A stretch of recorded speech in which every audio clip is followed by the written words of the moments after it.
Vocês já olharam para a horta em julho com aquela pontinha de decepção? Parece que tudo está florido, verdinho, mas a formação de frutos é pouca, eles são pequenos, e a colheita farta prometida parece estar muito, muito longe. Sentimento familiar? Hoje vamos analisar os 7 principais erros de julho. São justamente eles que, na maioria das vezes, nos roubam as tão esperadas abobrinhas, tomates e pepinos.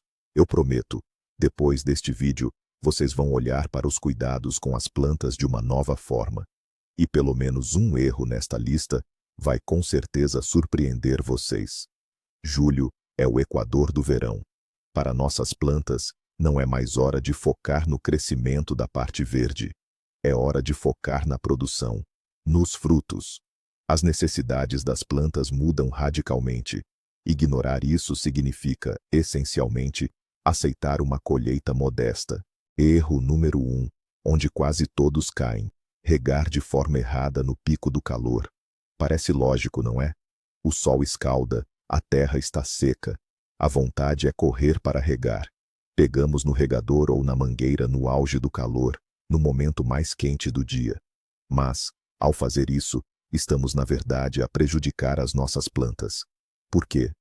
Primeiro, as gotas de água nas folhas, sob o sol forte, funcionam como pequenas lentes, focam os raios solares e causam queimaduras. Em vez da água esperada, a planta sofre um estresse enorme. Segundo, a maior parte da água que regamos na terra quente evapora antes mesmo de chegar às raízes. É um esforço inútil, trabalho perdido.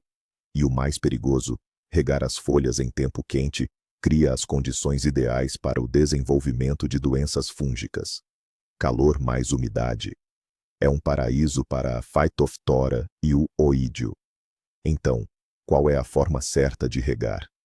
Guarde esta regra simples. Regue de manhã cedo, antes do sol começar a aquecer intensamente, ou ao fim da tarde, noite, quando o calor já diminuiu. Regue devagar e diretamente na base da planta, junto às raízes, evitando molhar as folhas.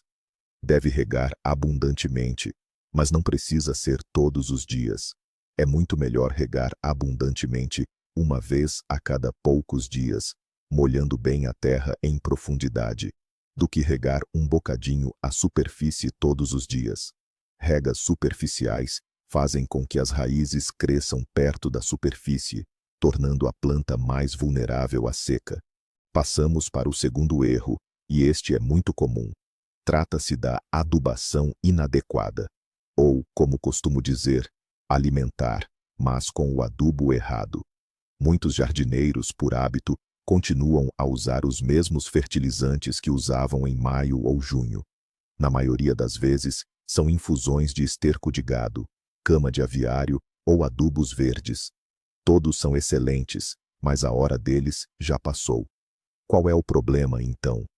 O fato é que todas essas adubações orgânicas são ricas em nitrogênio. O nitrogênio é um elemento de crescimento. Ele é responsável pelo desenvolvimento da massa verde, caules e folhas. No início da estação, era exatamente isso que a planta precisava. A planta precisava crescer grande e forte. Mas em julho, a tarefa muda. A planta já cresceu. Agora, o objetivo principal dela é gerar frutos, ou seja, formar e desenvolvê-los. Ao continuar a dar-lhe muito nitrogênio, você está, na verdade, enviando-lhe um sinal errado. Em vez de florescer e formar frutos, ela continua a gastar toda a energia no crescimento da folhagem. Os jardineiros chamam isso de engorda. Você certamente já viu tomates assim. Tronco grosso como um braço, folhas enormes, mas quase nenhuma flor ou fruto. Este é o resultado clássico do excesso de nitrogênio. Agora, os protagonistas na nossa horta são o fósforo e o potássio. São eles que respondem pela floração, pela formação de frutos, pelo desenvolvimento e, o que é muito importante, pelo sabor dos futuros frutos. Seguindo em frente. O terceiro erro, e este pode ser fatal para a sua colheita, é a pura e simples falta de atenção. O calor de julho e a umidade periódica após as regas criam as condições ideais não só para o crescimento dos frutos, mas também para a proliferação rápida de pragas e doenças. Deixar passar o início de uma epidemia em julho significa, quase garantidamente, perder uma parte significativa da colheita. O que quero dizer com isto? É precisamente nesta altura que se ativam os inimigos mais implacáveis da horta. Adquira o hábito de inspecionar completamente as suas plantas, pelo menos uma vez a cada 2 ou 3 dias. E não com um olhar rápido, mas com muita atenção. Certifique-se de olhar debaixo das folhas. É precisamente aí, na parte de trás, que os pulgões mais se escondem. Viu uma teia finíssima, quase imperceptível nos pepinos? Dispare o alarme, é o ácaro-aranha, e ele é capaz de sugar toda a seiva da planta em poucos dias. O mesmo se aplica às doenças. As primeiras manchas escuras de requeima nas folhas e caules dos tomateiros, ou a camada branca, como farinha, de oídio nas courgettes, não é apenas um defeito cosmético, é um sinal para agir de imediato. Em julho, o problema espalha-se não de um dia para o outro, mas de hora para hora. Não espere que a infestação ou a doença se alastre por toda a planta ou por todo o canteiro. Utilize tratamentos preventivos com produtos biológicos. Lembre-se, a meio do verão, tratar é muito mais difícil do que prevenir. Passamos agora para o erro número 4. Eu o chamo de falsa compaixão. Ele diz respeito diretamente à formação e condução das plantas, especialmente tomates, pepinos e pimentões. O que significa isso? É quando olhamos para um pé viçoso e verde e simplesmente temos pena de cortar alguma coisa. A mão não consegue remover um broto que parece bonito e saudável. Um exemplo clássico é a desbrota dos tomates. Você vê um broto lateral forte que nasce na axila da folha. Nele já apareceram até botões de flores. E pensamos, mas como tirar isso? São futuros tomates. Mas isso é uma armadilha. A planta tem um recurso limitado de energia e nutrientes, e ela vai tentar alimentar tudo, o tronco principal e todos os brotos laterais. No final, em vez de uma dezena de frutos grandes e suculentos, você vai ter 30 ervilhas pequenas e verdes, que simplesmente não terão força para crescer e amadurecer. O mesmo vale para as folhas inferiores, especialmente nos pepinos. Se a folha amarelou, ela já não participa da fotossíntese. Ela não trabalha mais para a planta, mas continua consumindo água e nutrientes. Além disso, os níveis inferiores, quando muito densos, são mal ventilados, o que aumenta o risco de doenças e podridões nas raízes. Não tenha medo de remover o que é desnecessário. A condução da planta não é crueldade, mas sim uma distribuição inteligente de recursos. Você, como um gestor sábio, indica à planta onde ela deve direcionar toda a sua energia, não na folhagem, mas nos frutos. Muito bem. Vamos ao quinto erro. À primeira vista, pode parecer ridiculamente óbvio, mas as suas consequências são bastante traiçoeiras. É a batalha perdida contra as ervas daninhas. Em julho, elas crescem a uma velocidade espantosa e inacreditável. Parece que não é grande coisa. Só um matinho qualquer crescendo ali perto do tomate. Mas em julho, cada erva daninha não é apenas mato. É um competidor agressivo e muito voraz. Ele rouba das suas plantas cultivadas o que elas têm de mais valioso neste período: água e nutrientes. Imagine só. Você aplicou adubo com tanto cuidado, pensando nos frutos. Mas a maior parte é comida com apetite, não pelo seu tomate, mas por aquele mato atrevido. Cada gota de água que o pepino tanto precisa no calor escaldante é capturada pelas raízes fortes do mato. Mas não para por aí. As touceiras densas na base das plantas criam um problema ainda maior. Elas impedem a circulação de ar. Lá embaixo, fica constantemente úmido e abafado. É um hotel 5 estrelas para lesmas e o viveiro perfeito para doenças fúngicas, como a requeima. Você pode pulverizar as folhas o quanto quiser, mas se a base da planta for um foco de doenças, todo o trabalho é perdido. Por isso, arrancar o mato em julho não é só por estética, é uma questão de sobrevivência e de garantir a saúde da sua colheita.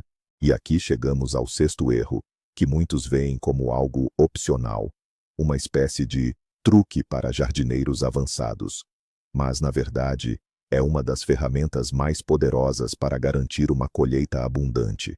Estou a falar de ignorar a cobertura morta. O que é a cobertura morta? É muito simples.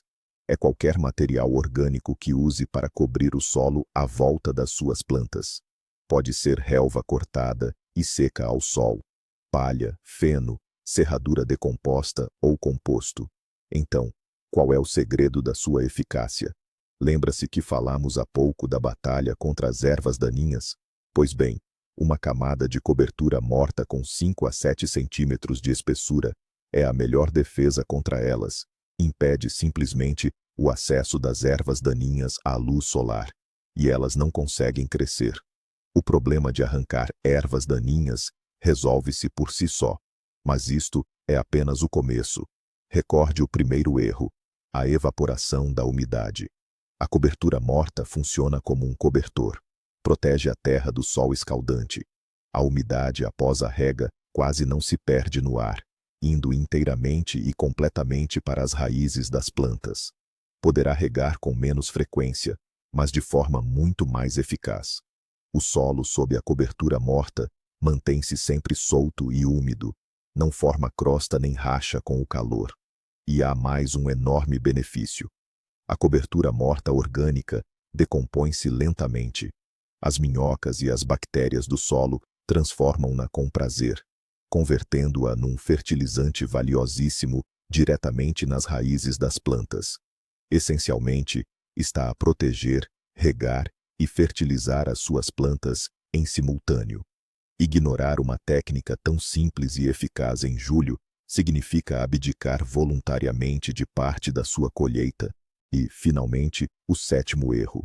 Este talvez seja o mais traiçoeiro, porque muitos o cometem com as melhores intenções, sem sequer perceber que, com as próprias mãos, estão a travar a colheita. É a colheita fora de tempo, ou melhor, a colheita excessivamente tardia dos frutos. Imagine um pé de pepino ou de abobrinha. Para qualquer planta, o objetivo principal na vida não é alimentar-nos, mas sim dar descendência, ou seja, sementes maduras. Quando um pepino enorme e amarelado, já passado do ponto, ou uma abobrinha do tamanho de um dirigível pende do ramo, para a planta, este é um sinal alto e claro. Programa concluído. As sementes dentro do fruto amadureceram. Hora de descansar. E ela trava bruscamente ou mesmo para completamente de formar novas flores femininas e novos frutos. Para que gastar energia se a missão principal já foi cumprida? Agora, outra situação. Você chega e, regularmente, a cada poucos dias, colhe pepinos jovens e crocantes ou abobrinhas tenras. Para a planta, este é um sinal constante de alarme. Algo deu errado. A descendência está a ser perdida. É preciso criar novas flores e novos frutos urgentemente. Desta forma, você não deixa a planta descansar ou completar o seu ciclo de vida. Você, na verdade, a engana, forçando-a a trabalhar sem parar. Este simples truque desencadeia uma verdadeira linha de produção de frutos. Quanto mais frequentemente você colher, mais abundante será a colheita. Mas de todos estes pontos, 2 merecem uma atenção especial, pois agem de forma discreta e causam os maiores prejuízos. São eles: a adubação incorreta e a colheita fora de hora. Vamos falar sobre a adubação. Em julho, tomates, pimentões e pepinos já não precisam de tanto nitrogênio. O nitrogênio estimula o crescimento de folhas e caules. Ao continuar adubando com fertilizantes nitrogenados, você força a planta a vegetar, produzindo folhas gigantes em vez de concentrar energia nos frutos. Em julho, os protagonistas são o potássio e o fósforo. São eles os responsáveis pela formação, desenvolvimento e sabor dos frutos.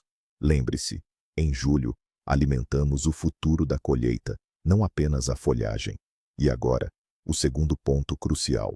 Um erro que parece absurdo, mas que custa caro: não colher a urojai no momento certo. Pensemos na abobrinha ou no pepino.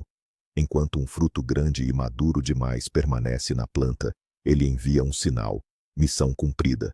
As sementes amadureceram, posso diminuir o ritmo. E a planta reduz drasticamente ou até para de produzir novas flores e frutos. Em contrapartida, se você colhe regularmente, a cada 2 ou 3 dias, os frutos ainda jovens, a planta recebe um sinal de alerta: não estou conseguindo finalizar o ciclo, preciso produzir mais frutos urgentemente. Dessa forma, quanto mais frequente for a sua colheita, mais abundante ela será. Como viram, em julho o sucesso está nos detalhes. Uma rega adequada, a adubação correta e a colheita no tempo certo são os 3 pilares que garantem a sua fartura de verão. Obrigado por assistir este vídeo até o fim. Se foi útil, deixe seu like e inscreva-se no canal para não perder mais dicas sobre cuidados com o jardim e a horta. E você? Com que erros se deparou em julho? Ou talvez tenha um segredo para ter uma colheita farta? Compartilhe sua experiência nos comentários.